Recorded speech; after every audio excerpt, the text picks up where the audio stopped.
is invite folks to join in these conversations, either formally through events like this or just, in your day-to-day life, because that's how the change starts. So without further ado, I'm going to turn it over to our wonderful moderator. I appreciate it. Thank you. Thank you all for all coming out. Thank you to Feedback Nashville, Tennessee Local, Nashville Food Project for having all of us. And thank you all for showing up and being great, being amazing people. Yeah. I'm Jerome, I'm tonight's moderator, and I'm excited to do this. This is not about me. This is about these wonderful three women. And so I'm gonna be just throwing up the ball for them to slam dunk everything. And so that's gonna make my night really easy, right? Really easy. But we have Rasheedat, Fetuga, Reverend Jenn, and we have Patty here. I'm gonna give them 30, 45 seconds to give them more of an introduction. Again, it's all about them, three great women. I'm just here, I'm just a guy. I'm just a guy. That's all, I'm just a guy. So we'll start with you, Rasheedat. If you can give them, and I know if we're not talking loud enough for you all, let us know. But you all three, we can just give a quick 45-second introduction of who you are, what you do, and what makes you great. Hello, everyone. My name is Rasheedat Fetuga. I'm the proud founder of Gideon's Army, Grassroots Army for Children. Gideon's Army is an organization focused on strategic peace building, which is really creating an absence of violence, but also building the presence of peace. Not just the absence of violence, but creating and building peace. What makes us great is we are community-based, we are holistic, we focus on violence prevention and intervention, but strategic peace building is really all-encompassing, which also includes, and as we, what we're here to talk about is food apartheid, and it includes looking at that and how structural racism, structural violence impacts food and how it cycles, not having food also impacts violence. Jen. I'm gonna call it, she said it's okay for me to call her Jen. She gave me that permission. So. Good evening, everyone. My name is Reverend Jenn Bailey. I'm here wearing multiple hats, so I'm here both representing my local congregation. I serve on the staff of Greater Bethel AME Church here in Nashville. I'm also wearing my hat as founder and executive director of Faith Matters Network, or a national organization, womanist-led, and we accompany spiritually grounded leaders on their journeys to heal themselves and their communities. I'm also the mama of that loud 10-year-old half-year-old back there. And finally, I'm the board chair of the Healing Trust here in Nashville, which I'm super proud of. And we are focused on thinking about health inequities through the lens of racial injustice and racial equity. And so I come wearing many hats, but the hat that I think is most appropriate for this conversation is I first came to Nashville in 2009 as a Bill Emerson National Hunger Fellow. And so my work began and then worked for an organization that no longer exists, Community Food Advocates, doing food justice work here in the community at the beginning of my career. So I think I'm here to provide a little bit of historical context of where we were 15 years ago and now where we are today. So I'm just really honored and blessed to be in your presence. Thank you. Thank you. Yeah, so my name is Patricia Tarquino. I just want to express my gratitude for being a part of this panel, amazing panel, and part of this conversation. Currently, I am the Director of Community Agriculture for the Nashville Food Project. I also volunteer at Woodson Elementary and on the Board of Directors of Cosecha Community Development. And as the member president of Grow to Learn Cooperative, big titles that I'm still, getting used to pronouncing and, explaining. I'm an immigrant. I was born in Cali, Colombia, South America. I grew up in the South, South Florida, East Tennessee, Central Appalachia. I come to this movement, to this work from a community organizing background and like a resistant background. So yeah, I'm really glad to have this conversation with you all. I'm just a guy, like I told you. I'm just a guy. I want to start off, and I'll start with you, Patty, and I give all three of you all an opportunity to answer, and of course, play back off each other. I'm just here, just listening. The word apartheid, when we think about that word, it definitely strikes racial thoughts, specifically when we talk about South Africa. What does that word mean to you all, and how is that shaped differently than like a food desert, a food insecurity, a food swamp, as terminologies that also might be thrown in there? And I'll start with you. Yeah, I think I'll have to piggyback from the conversation that you had with our executive director, CJ, and stating that, those deserts, those swamps, those are naturally occurring, environmental parts of ecosystems, whereas an apartheid is an intentional structure. It's man-made. It's very intentional. It's perpetuated. It's made sure that it's put in place to certain people. And so I think the word apartheid seeks curiosity. I feel like the first time I heard it, I had to look it up. Like, how is this related to what we're talking about? But I feel like it is the accurate way to describe how we relate to land and to food and to nutrition and to health and to poverty and to discrimination. So that's what I think of when using that word. I think it's almost like a bait, to have a further conversation. Yeah, so when I first got to Nashville 15 years ago, in 2009, I was a Bill Emerson National Hunger Fellow with an organization at the time which was called the Food Security Partners of Middle Tennessee.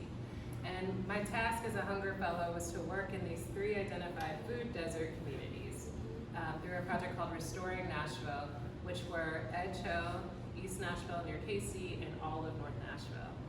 And one of the things that was really prevalent in sort of the lexicon then was thinking about food deserts as a result of unjust public policies and redlining policies that, particularly for communities of color, and we're going to be really real Black and Brown communities, that there was a way in which our structural public policy had isolated these communities and made it inaccessible to access affordable, healthy food. That there had been a divestment from those communities. As I think about it now, especially reflecting on your comments, to say something as a result of public policy sort of means that it's sort of there's a cause and then an effect. But when I think about this word apartheid, it implies that there's always an unjust system that was implicit, that there are 2 separate systems that were not naturally occurring, but intentionally set up. And so that weren't just the result, I would say, of bad public policy, but were an intentional effort to isolate, segregate, and make sure that some people got the least while more got the most, right? It's built on this false assumption, I would say, of scarcity, that there's not enough to go around, and that there are some thus who thus dominate others in order to get what they see as theirs, right? And so when I reflect on the terminology that we've used and the evolution of that terminology, I'm really curious about how we name what is truthful.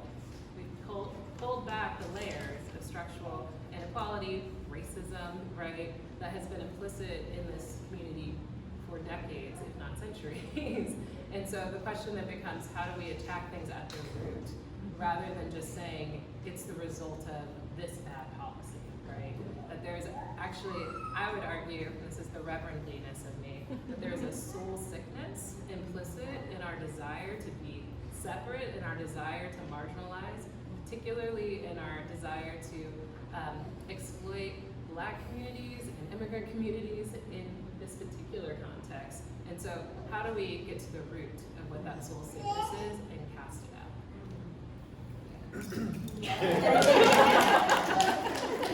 Wow. Right, let's have a moment. When I hear the word apartheid, what I think of is the people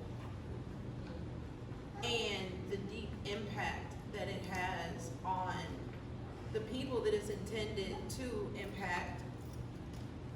As a school teacher, mean, of course you see things in your own life. I grew up in a home where my father immigrated from Nigeria. My mother lost her best friend and really like suffered from depression when I was growing up, and there were times when we were hungry. My dad didn't know. It was around the time they were divorcing and everything, and so like I've had those experiences on my own, making ketchup sandwiches, opening a can of beans and putting that on bread, or eating cereal or things like that. But when I became a school teacher is when I think I really began to understand like the structural racism and classism that exists within food access. I was raised by civil rights leaders, and so like Marion Wright Edelman was one of my biggest mentors. She was with the Children's Defense Fund. And so I always learned about the school to prison pipeline, school to prison pipeline, school to prison pipeline. But then it became school to the grave, birth to the grave. And I'm watching this repeat over and over again with so many of my students that it didn't really make sense. Like, it was one thing to learn it in policy and in theory, and it was another to be in the classroom and my kids are being suspended and expelled and all of these things. I'm gonna make it connect. What I've seen since, you know, learning from these people and their stories of the 60s and everything is that here we are still having the same conversations that we've been having for the last several decades. When I think about apartheid and I think about the people, I think about the generational trauma that happens and that comes from being hungry, that comes from being intentionally malnourished. Like, it makes me want to cry just talking about it, because you see the difference in children who are fed well and children who are not. Children who are eating junk, who have cavities, who have the silver caps and have to have root canals when they're older, and the children who have been fed like healthy, nourishing diet. You see, this one can pay attention in class, this one can hold attention a little bit longer, this one can not.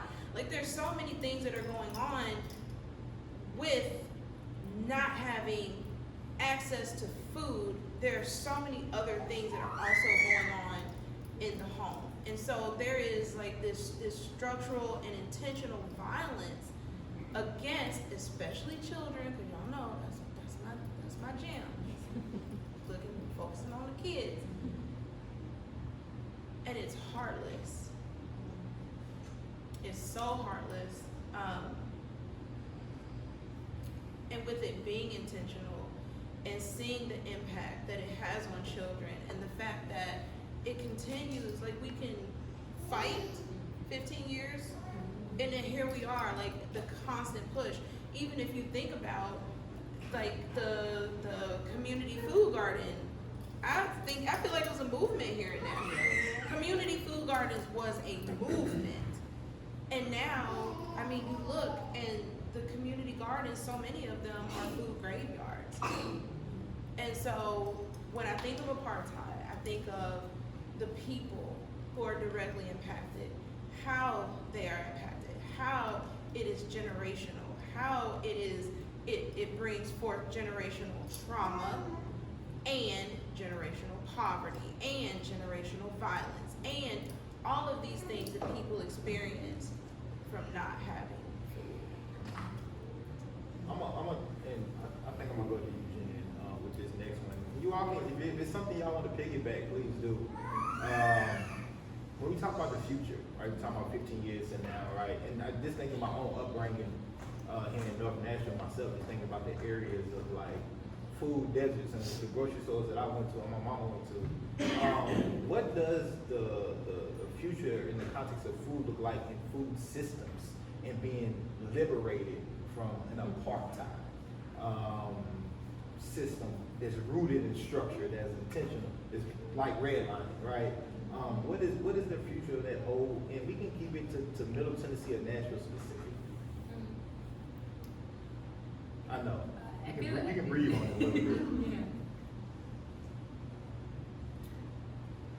I mean, the visual I get is a table of abundance, Okay. right? Like what I see is like my grandmother's house at Thanksgiving, right? Where there was the turkey and the ham and the collard greens and the chitlins and the, like, right? And the fresh vegetables from her garden that she grew, right? And she learned how to grow growing up in southern Georgia.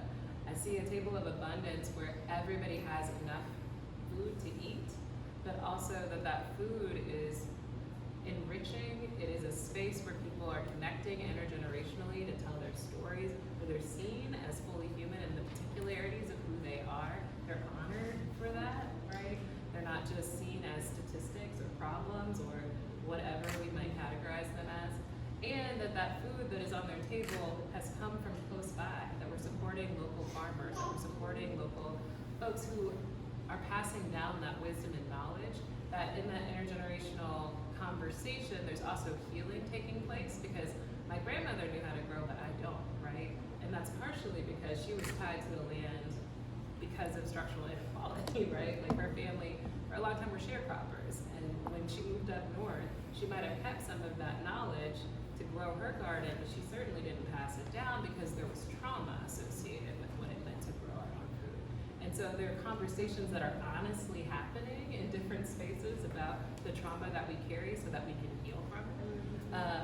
I think that it also requires us, as we think about the way that we're not caring for the earth in this moment, to engage different forms of technology, right? So, you know, hydroponics and all of these other fancy things that are outside my realm of understanding, right? But there are creative ways that we are growing food and that we're passing down that knowledge as well to the next generation, so that that knowledge is not held singularly, right? And that industries aren't being created that then cast out certain people from being able to access the capital that's generated from those places and spaces. And so a table of abundance is what I think of when I think of the future, where everyone has a place and a space and is fed well. I lied. I'm gonna ask y'all a different question. Because he gave an amazing answer.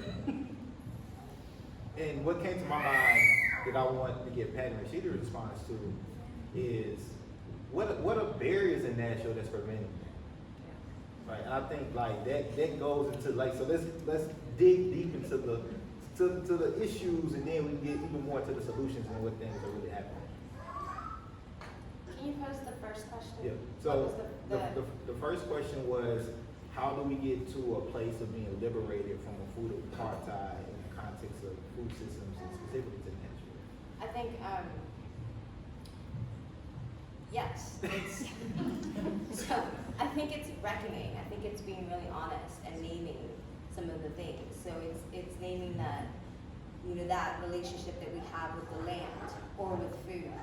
It's naming capitalism. It's naming the fact that, you know, we're making money off the backs of people that can't eat the food that they're growing. They can't afford the organic food that they're growing, right? I think some of the barriers, the fact that I have an HOA that won't let me tear up my front yard and grow food. The fact that you know, the food that's being grown in the school gardens, those kids can't eat that food in the cafeteria. They have to eat it outside. You know, it's the fact that like we're shipping lettuce from Texas or from wherever, where we can grow it here. It's the fact that MNPF, and not to like go dirt or, you know, I'm just being honest, right? Like the city doesn't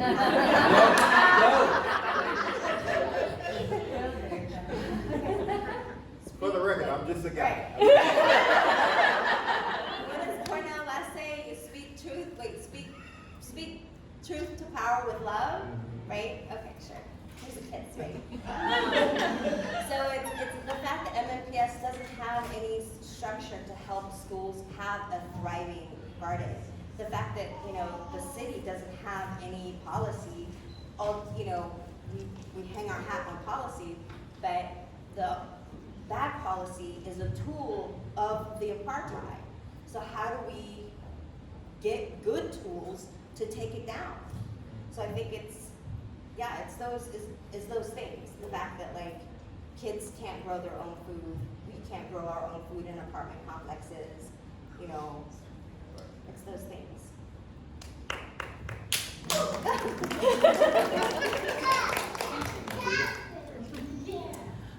Okay, so to quickly, because I guess we all decided we're going to answer both of them. That's so good. Yeah, I'm just a guy. I'm just here. You know. I think that, and it ties in together with the barriers. I think that the biggest barrier is that Nashville and our whole state, because they are, I don't even know what word to use to describe, like, I don't know, this is the apocalypse. I think that there's not a commitment to any type of justice. There's no commitment to what? You know, kids are being killed every day. And, you know, they'll go be up on the news, then this dude, there's just no real commitment. That is, to me, the barrier, is that the system exists as it is. And because we get tired of the cycle, that we become complacent, inconsistent, in survival mode for the people who really are impacted and can bring the most change because they have the most passion around it, but not always the most capacity or energy. So that is where I see the barriers. What I see as being like solutions to the barriers are dealing with food injustice in the same way that we look at violence and building peace, which is as a public health issue. When we look at it as a public health issue, or even like looking at strategic peace building, there are 8 pillars of positive peace. When all of those 8 pillars are functioning properly, societies that have like most of those pillars that are functioning properly have more peaceful societies. The first pillar is a well-functioning government. Yeah, so there's that. It also includes transparency and equal distribution of resources. And like if we come and look in that lens and we say, how is the government functioning around food security? How is this being communicated? Are they being transparent with us about the resources that are available to do what we feel like we need to do with food? And we might not even know specifically, but you sit down and you look at every single pillar and you say, how are we doing here? How are we doing here? How are we doing there? I have found that it works really well. Now, we are being mentored by the Institute for Economics and Peace, who they're the ones that kind of created the pillars and everything. So it's a new pilot project that we're working on, but sitting with our youth and our impacted families, it just makes so much sense, because then you're forced to be very thorough in how you're responding, or even in how you're planning strategically for what it is you want. And then also being inclusive in that. Like when you look at anything from a public health perspective, you're looking at how the community is impacted, and you're looking at what needs to happen for each community to have a culture change. So we would need to, what is our culture here around food? Like, what do people believe about food security, about food apartheid, about all that? A lot of times we don't even know what the people that we're helping really believe about food, I think, and what their capacities are. So if we build a community garden, do they have the capacity to maintain it? Do they believe it? Do they even like squash? Maybe they won't open. You know, these things, and just making it inclusive. So there's community change, and then there's individual change. So if you look at the pillars with the community and you begin to understand, okay, these are the things that are required, and then you're looking at like, what are the needs for culture change in the community? It has to be each community, every community is different. And then the individual behavior change, what need to be delivered so that you have a community that is transforming to understand that there are more possibilities than what exists. When we used to do forums, everybody like, oh, we need to do this, we need to do this, we need to do this. But if people were educated, like, oh, so you can build peace by doing this and this. So sometimes we go in and people just don't even know that the possibilities are really endless because we aren't engaging with them and we aren't engaging with a structure that helps to pull out creativity, resources, and in order for, what's the word I'm looking for? Like, I don't want to use structure again, but I'm saying things again. But a structure to be able to accomplish things that the community wants to accomplish, whatever that is. Go ahead. It's the true meaning of trust the process. Mm-hmm. Yes. I want to pick up on something you said that I think is really important. I really do think that we're living in apocalyptic times, and like, and when it, like the Greek root of the word apocalypse that I learned, you know, fancy at my Vanderbilt divinity degree, is to uncover, right? So we're living in a time of great uncovering, and so the question becomes: once you see something, whether it be the dysfunction, and that's why I was like, oof, 6 pillars, we failing at all of them, right? But it's because we can clearly see the way in which our government is dysfunctional. We can very clearly see the way in which, like, we're throwing our kids to the wolves because we don't. I would argue, yes, food insecurity is a huge part of public health. We just went through and are going through a pandemic, and we saw how we cared about public health then, right? And so it's uncovering certain things about our culture, our ability to relate to one another or not relate to one another, and our investment in the future. And so the question then becomes for each of us, how, now that we see and we can't unsee what we've seen, what change are we willing to make, and what actions are we willing to take? Maybe it's by, you know, joining up with Gideon's Army, right? But there are these venues within our community, come and hang out at the Food Project, right? Who are trying to build these new futures with us and for us. And we know that it's probably gonna get nastier before it gets better. So my work at Youth Matters Network is thinking about, like, how do we build a resiliency muscle to withstand the fact that it probably is gonna get worse before it gets better, right? What does it mean for us to build up the sort of spiritual and internal sustainability in community to say, like, I don't know what building will pass next session, general session, right?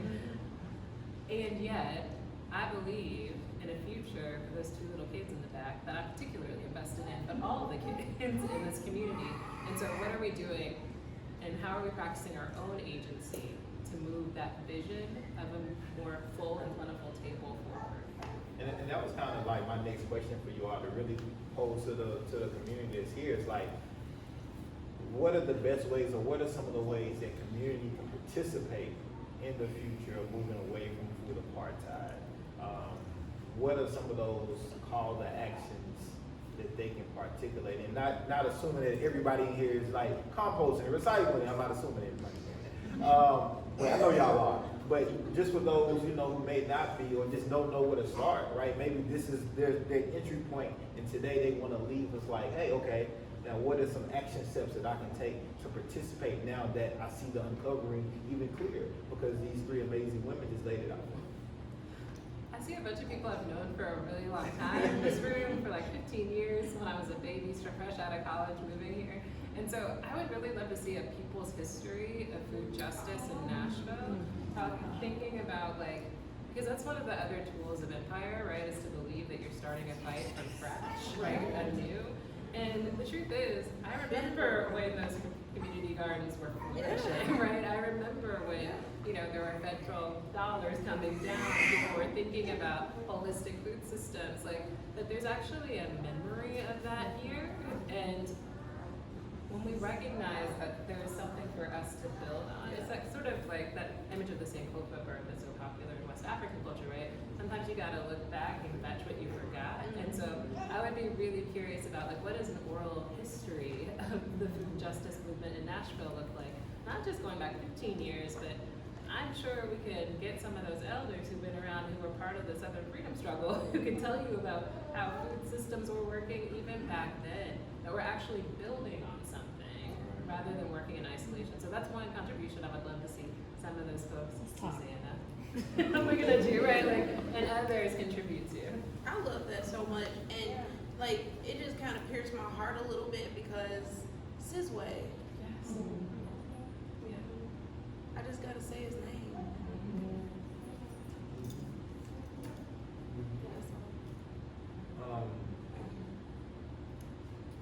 When we talk about justice work here in Nashville, just throughout the Middle Tennessee region, what models are you all seeing now that are working? What collaborations that are working to combat this food apartheid, and also lead to the potential, right, that we can all live up to in this space of sustainability, conservation, biodiversity, healthier access, and equitable access to food in our communities, to get rid of some of those, or just combat altogether those food deserts, food swamps, and this food apartheid that is rooted in. I can start with you. Yeah, I think leveraging resources and partnerships, I think, is important. I volunteer with Cosecha Community Development in Woodbine, the Woodbine area. My kids go to that school. And I feel like it's important, TNFP has a wide platform, right? How do we leverage that platform to then partner with organizations that are in the community, that are being led by the community, to then access, those resources, but implement and build upon the work that TNFP has already done. So TNFP has the Mill Ridge farm in Antioch. It's on public land. When Cosecha went to go ask the health department if we could use a plot of land in the Woodbine clinic, or in the Woodbine area, we pointed to TNFP, like they're doing it on public land, how about we do it on this public land? So I feel like it's that, it's that knowledge, it's the fact that we can figure this stuff together. I think that's... Yeah. And Rasheedat, I want to go. How does this play a role in violence intervention and in your work? Understanding, especially with youth, that like having access to healthy food, nurturing food, does play a part when it comes to schooling, behavior, overall well-being, growing up. I think the first time the Gideon's Army was really noticed for our work, like in food security or whatever you would call it, would be during the tornado.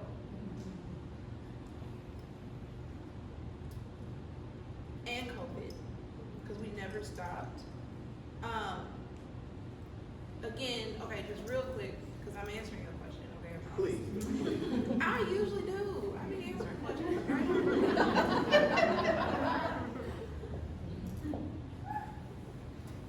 These kids be hungry. One thing that the kids always tell me, $5 in their pocket goes a long way. $50, even better.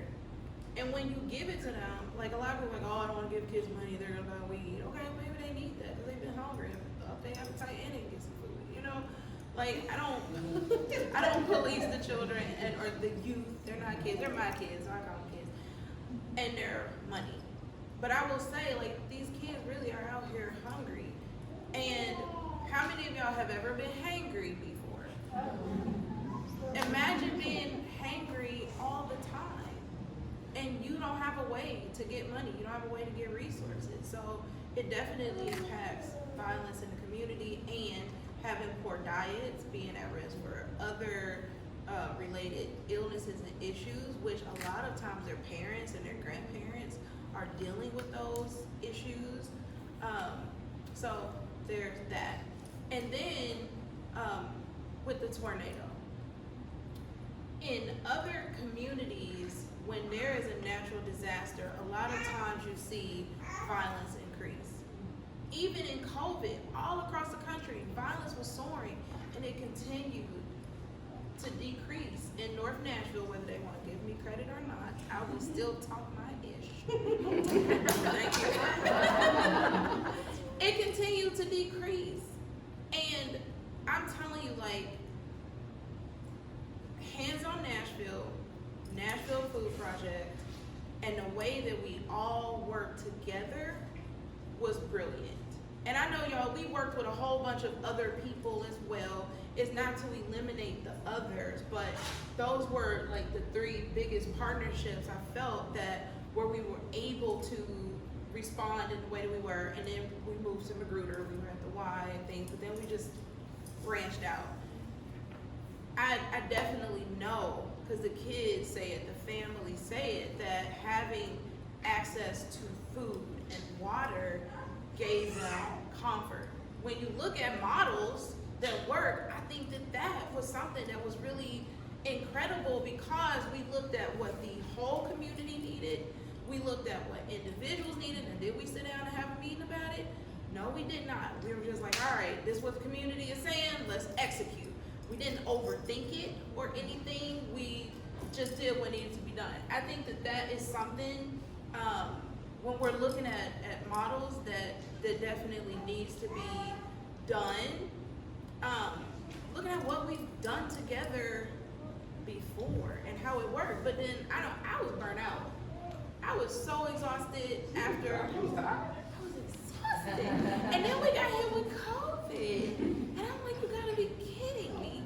So a lot of things just didn't continue. I know that the Nashville Food Project and some others put together another coalition that I was a part of for a little bit, but I couldn't continue with it, so I don't know really where things are. This is only my second panel. You was the moderator for that one too. Stop talking about it. I just want to be near you.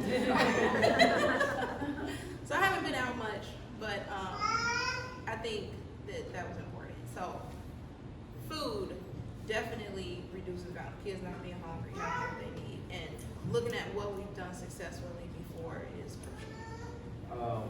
And I'm gonna close it out with this, and then I'm gonna give you a last word, just to say if you want to extrapolate on anything. But this is for Reverend Jenn. I say Reverend this time because we gotta talk about supper in general, right? You know, from the faith-based part, and I know you was a part leading the organization, the People's Supper, right? I did my research. What role does faith still play in bringing people together around food for that cross-culture, intergenerational communion conversation to build and also do justice work? Yeah, that's a good question. I know.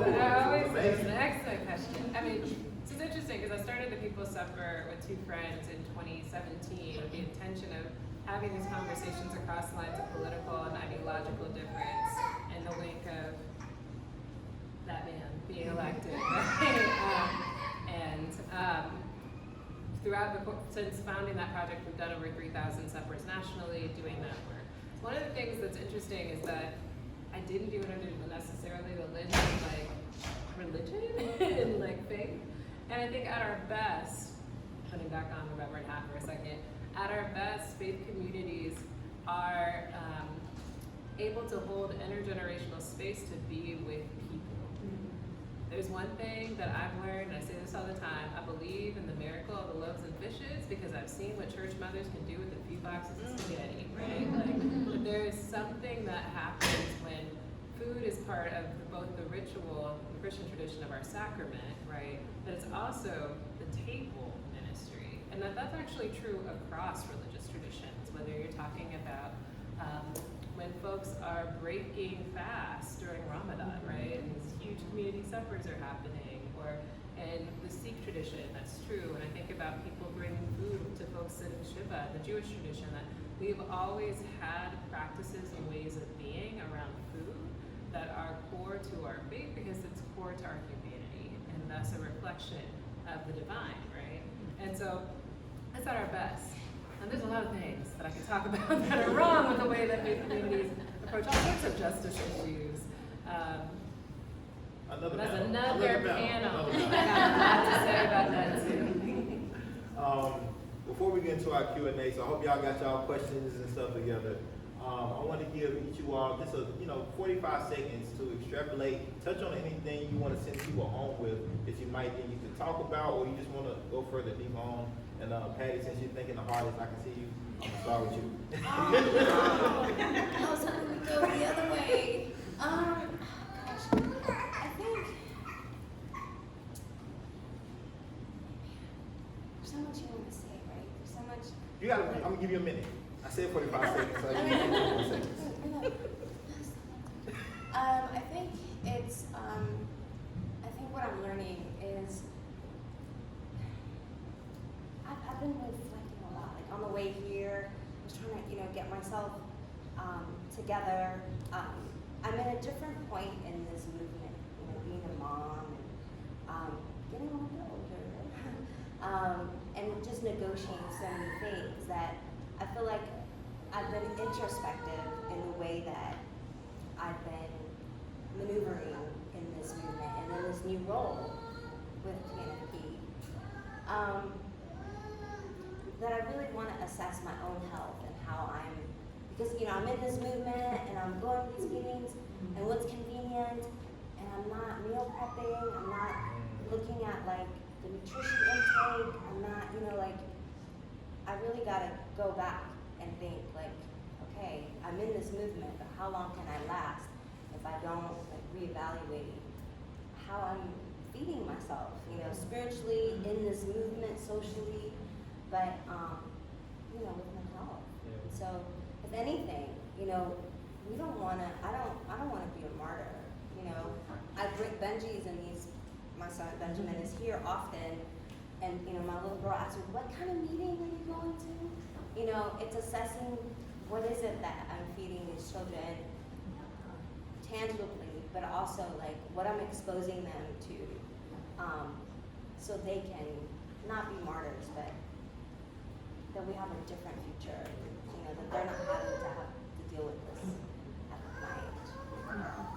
Jenn? The solutions are close to home. What we know is that the knowledge that we're seeking are amongst the people who are gathered, right? That famous quote about the people being proximate to the pain know what needs to be done. So we don't need to look at national models all the time. Sometimes we just need to talk to the abuela on the block who's seen the way that things have been going down for 30 years and can tell you what to do, right? Or talk to those aunties who have seen, right? And whose knowledge may not be backed up by the same sort of quote unquote pedigree as we might think, but they can very easily be in conversation with those people and finding the solutions we're seeking. So the solutions are closer than we think. It's the question of how we amplify the voices that are already speaking and give them equal weight and value. What? I don't believe Y'all you. left me speechless. I would say be not weary in your well doing. Yeah. That's what I would say. And that is all. So let's give these three amazing women a round of applause.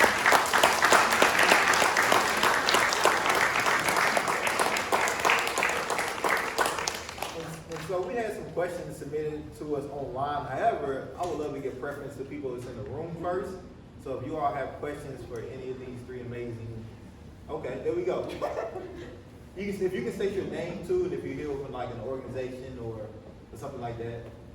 Yeah, Dr. David Patrick, Link, this.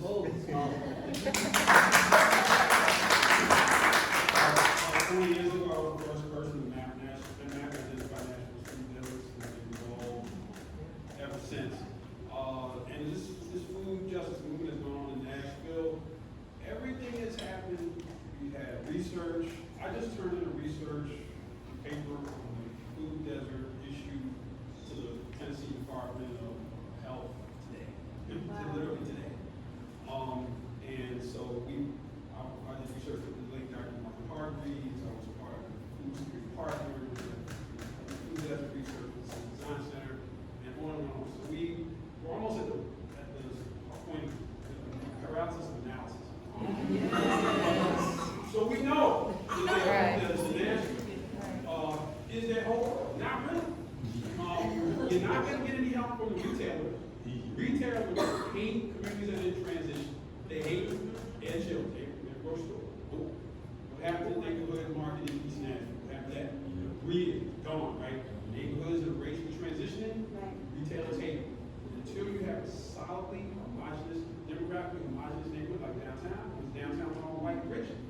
you got Whole Foods Public, boom.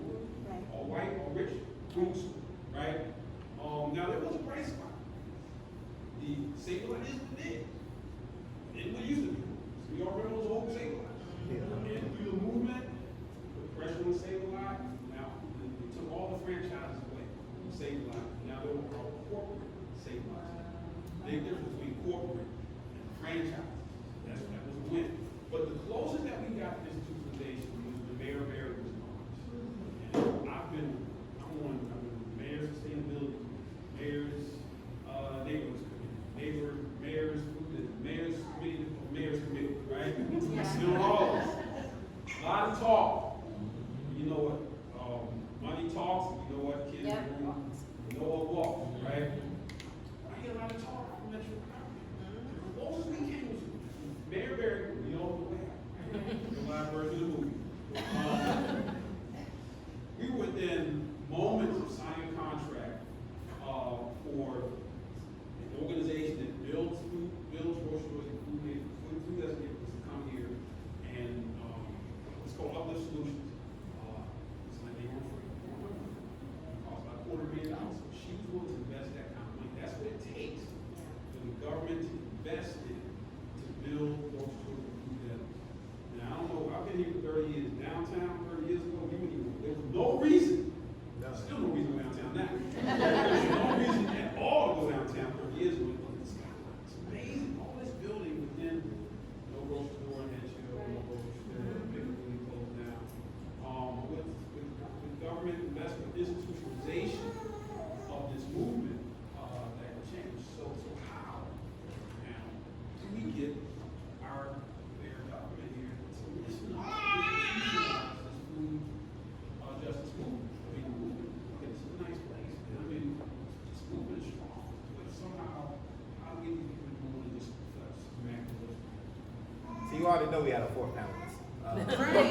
Y'all didn't even know that. It was a surprise guest right there. I would be interested to know what happened with the coalition that was here and where that is, because I think that was a great start. And then with the Piggly Wiggly, when it closed down, Organized Neighbors of Edge Hill community, like everybody was really, really pushing for a new grocery store. They kept saying it's no space, it's no space, it's no space. They found space for the police precinct. That's what we got in its place. So it's the continued reason. But I would be interested to know, like, It's why we're here today. Okay. So Feedback Nashville was the outcome of that coalition. And over the past year, we've been with the steering committee, of whom Olivia is a part, who welcomed us, and Patty, bringing our community together to tell us what's working and what's not but around I mean food. to push for the money. Mhm. The funding forces it, like what happened with that? Yeah, so Metro's COVID-19 Financial Oversight Committee funded sort of this community engagement strategy to go to our community and have the community tell us the wisdom is here. Where do we want to go and how are we going to do that? And so that's phase one. And we're currently figuring out how do we raise funds for the next round, which will mobilize local organizations to do the work that our community is telling us needs to happen. Would you say there's like a lot of new money in Nashville? And I don't know if there's a lot of. Really? I don't. Well, I'm just saying. I believe in sound government, and I don't have a lot of faith right now, given the instability and dysfunction of our politics, that we actually can move as much as we might want to move through Metro. So I'm curious about the role of philanthropic partners, whether those be philanthropic institutions that are awesome here in town. I know a couple of them, we're tier one, and other like rallying new money. There are people here who have wealth, who don't come in from all over the country to move here, but they don't know where to place their money, right? They don't know what causes to donate to. So I feel like there's a strategy alongside a government advocacy strategy, a donor organizing strategy that's all about like how do we, there are people here who care, but they just don't, they came here in 2020 and don't know nobody, right? So it's about bringing those people out and bringing that wealth out and helping people divest of their privilege in a particular way, which is investing in communities. Because I hear $250,000, and that does not sound like a lot of money for some of the people who are here, right? It is for most of us, but when we're talking about leveraging the type of wealth that now exists here, that's like somebody can write that check. So how do we find and like get somebody to write that check? And that's a strategy to explore. Big fella can write that check, I see. Yeah. Red shirt. Yeah, He right there, right there. with Big the money shades too. Yeah, he can on. write that check. I had to get you. I had to get you. Is there any more, any other, we have about 10 minutes of Q&A left. Any more questions? Hi, What's going on? I'm Maris. I work with Tennessee Environmental Council, and I love the work that everyone does here, and I really appreciate y'all being here. This question is for you. I'd like to know, so I don't have any children of my own, but I am very concerned with what's going on with them because they seem to be really the least prioritized, and they're our future. And they're the ones that are going to take over for us. So they really are the most important piece, in my opinion. And I don't know much about the education system in terms of the food systems there, except that they are awful. There are certain schools in certain zip codes that are getting healthy, nutritious food, and then there are other schools that are doing better in this sense. But I'm just curious to know where that is right now, if you have any knowledge like on that specifically, and if we're making any progress, and how someone that doesn't have children can be more involved with children and what they're getting. And you're talking about like specifically in Metro Nashville Public School? Yeah, I guess just like your personal experience, because I do think it's, I've seen plenty of documentaries about all the schools all over the country that are experiencing the same, if not worse. So, yeah, just. I think it's the same. I don't really think I've seen much change. I know Michelle Obama came in and she tried, bless her heart, but it was still a mess. It was still food that, like when one of the questions was talking about culturally relevant foods, like the food wasn't culturally relevant to the community. Broccoli had slime on it. I don't know what it was. It was some kind of gel stuff. They hated the broccoli. But she tried to come in and institute like a healthy food policy. You're not allowed to eat junk, bring junk in. You can't order food from outside of the school so that you can maintain like this healthy, balanced school diet and everything. But it just didn't work well. The kids didn't like it. They snuck food in. Teachers snuck food in for them because who wants to eat that? So I just don't think there's been a lot of progress. And then like you had mentioned, like there's no investment district-wide in community gardens or any of those things. What I think needs to happen is really, like, as we're having these coalitions, as we're doing these strategic meetings, the youth have to be involved. Yeah. And I think that, like, with Gideon's Army, we primarily focus on ages 17 to 24 because those are the ones who are really getting in a lot of trouble. When you look at homicide, victims, all that stuff, the data. But even starting younger, because younger kids really, they are way more savvy and intuitive than we give them credit. Putting them on these committees, like with Gideon's Army, now the youth run almost everything. I'm trying to give them every single thing that I know. Training them, what are the problems, like everything is the youth. So that, one, they got more energy. I'm tired. Like they have so much energy. I'm like, okay, come on, you know. So they are the ones who are having meetings. They are the ones who are engaging with community, with donors, with like everything. And I think doing that would just be so much more powerful. And people listen to the youth, and not just any youth, but youth who are impacted. But it might also be good. Listen.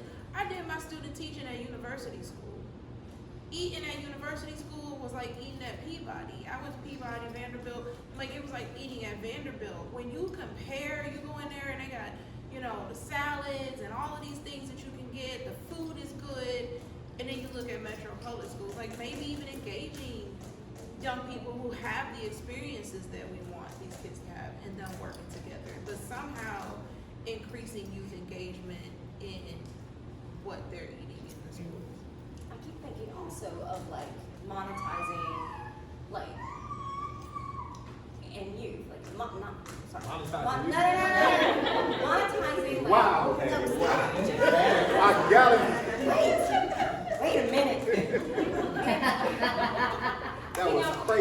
I'm That thinking, was listen, wild. pop-up markets and like what if we monetize like what we're growing? You know, how do we have the Gideon's Army garden that sells all these tomatoes? You know, like you can sell tomatoes like locally and be able to, at the end of the summer, gosh, afford a truck. You know, like you can do it. Like how do we create local economies? You know, that are a form of resistance. How do we start feeding ourselves? You know, because it's not going to come down from, you know, the Capitol Hill. We're gonna have to create these economic systems for ourselves. People power. I agree. I think that when you do stuff like that, especially when you have like an organization that is resistant, like we are resistors, we are called revolutionaries and all of these things, that there also has to be some kind of protection, because we were doing that. But it's like we're attacked at every single level so that we can't do it. Like we were building a little cart that could be with a bike and the kid, and we have to cut down on what we could do because we're dealing with homicides and all of these things and grief, and then also political attacks as well. Y'all was politically attacked? Just a little. No idea. No idea. So we need more folks in the relay, right? It's a marathon, it's a relay. Yes. So we need more I think of so. us. There was a question right here. This is kind of relevant to Patty's point, but my question is about community gardens and as a tool to navigate issues of food apartheid, but obviously some of the issues of community gardens came up, like you have to have the time and the resources and the energy and mainly the time and the energy and the resources, and then also once there's food, is it what people want and all of that. But I'm just curious about if you have thoughts on successful ways that community gardens can be implemented in a successful way that navigate some of those issues and some of those barriers. I'm thinking about the work of a national initiative called the Black Church Food Security Network. So it's founded by a dear colleague of mine, Reverend Heber Brown, out of Baltimore. And one of the things that they've been doing is like pairing up intergenerational like pairs to grow.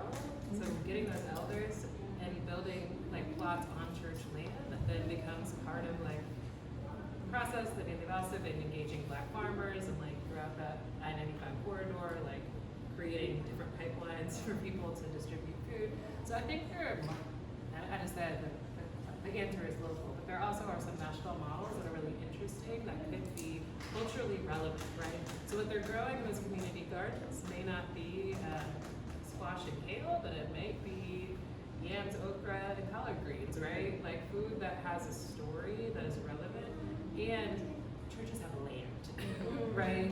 And in a state like Tennessee, where there is not necessarily the separation of church and state as we want to see it, they can get away with a lot, right? And then, for better and worse, again, another panel about the worst, but like, you know what I'm saying? So it's like, I think about like leveraging that sort of sustained impact if you have vested community interest, that it's located in a place that makes sense, where like retirees, you know, either are going to be on Facebook getting politicized in the wrong way or in the garden doing really, you know what I'm saying? Like, Yeah. if people have an outlet in a way to express themselves, it can be really powerful. So I think that sort of feels like one of the many pathways we can explore.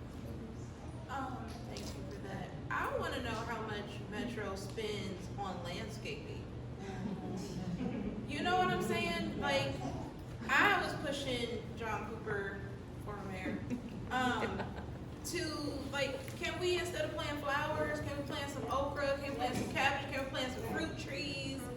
Things that grow easily. I don't know if cabbage grows easily or not. She made it.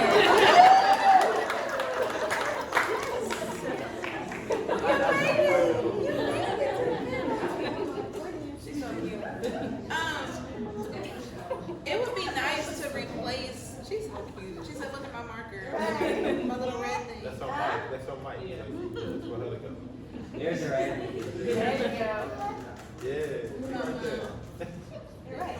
Yeah, but can we replace that budget? We don't need flowers. I mean, I love flowers, but we don't need them. We need food. And if we like Hadley Park, for example, if we planted a grove of fruit trees, and then what can grow easily like under those trees around, what you call it, the landscaping? Food forest? Yes, that's what I mean, I really feel like that's what we should really be looking at, because especially, well, now where I am in North Nashville, Buchanan, it's so much hunger just in that one area, but it's not a lot of land. But there are little pockets that are city owned where we could still do that. Like they spend all that money, and I know Cassie Gardner Park, nobody goes there.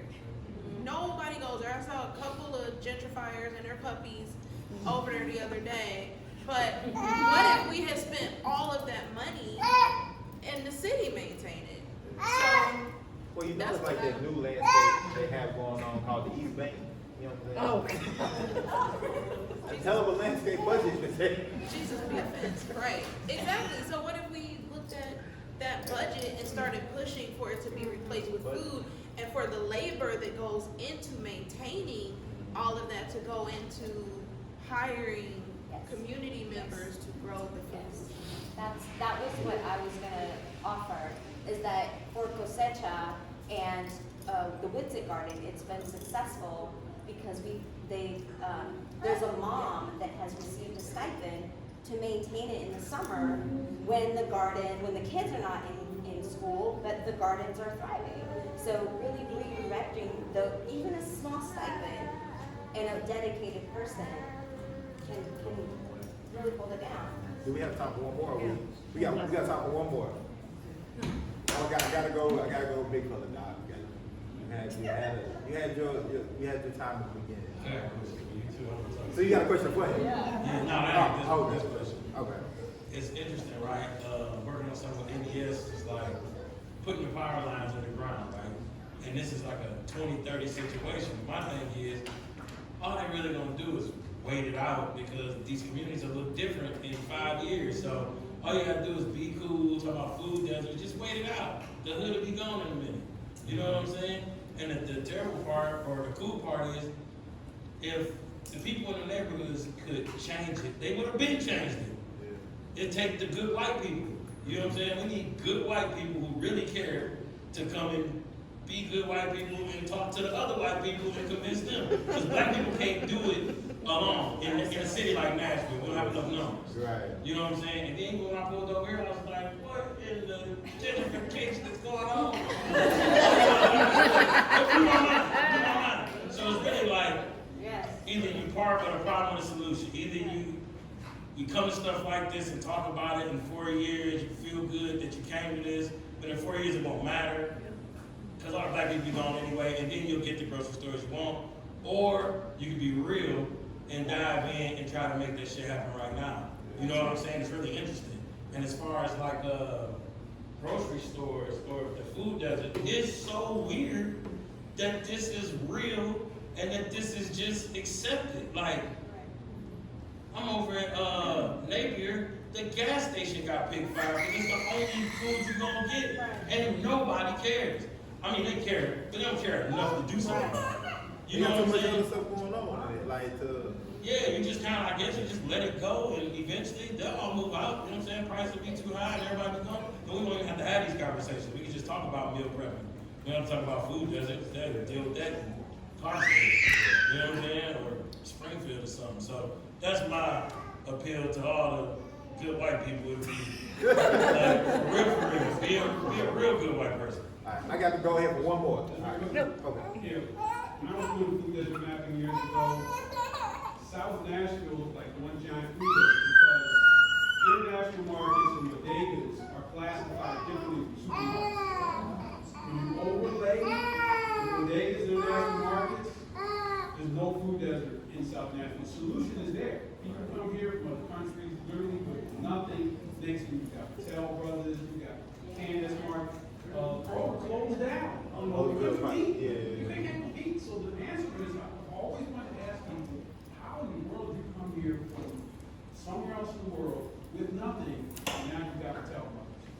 got Candace Farm.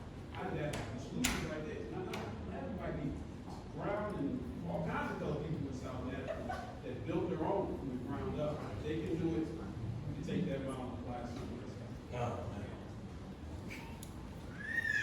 Rasheedat, Okay, thank say you. one more thing. I promise you, we done. It's over. It's over. Okay, so I don't know if any of y'all know, but on 23rd and Osage, Gideon's Army bought a building. We ain't been able to get it open, but we are getting it open. But it was just COVID and everything, and I was tired, dang. But it's gonna be like a little market, hot food, and then we're doing some other special things that are gonna be a surprise. But we do need help. I've got big garden boxes that I put at my house, so now I gotta figure out how to get them moved out there. Cause there's not a lot of land, but we do want to build food, or we wanna grow food, and I really wanna give it away. If I could make it sustainable to where I don't have to even sell the food, I wouldn't. But we have a list of what people want from the community and everything, and so we could really use help with that if anybody wanna do it. How do they get in touch with you? What's the best way? Probably text me. Well, you can get You can go to the website, gideonsarmytn.org, and you can fill out a contact form, because I do check those now. I haven't always, I'm not gonna. Round of applause one more time.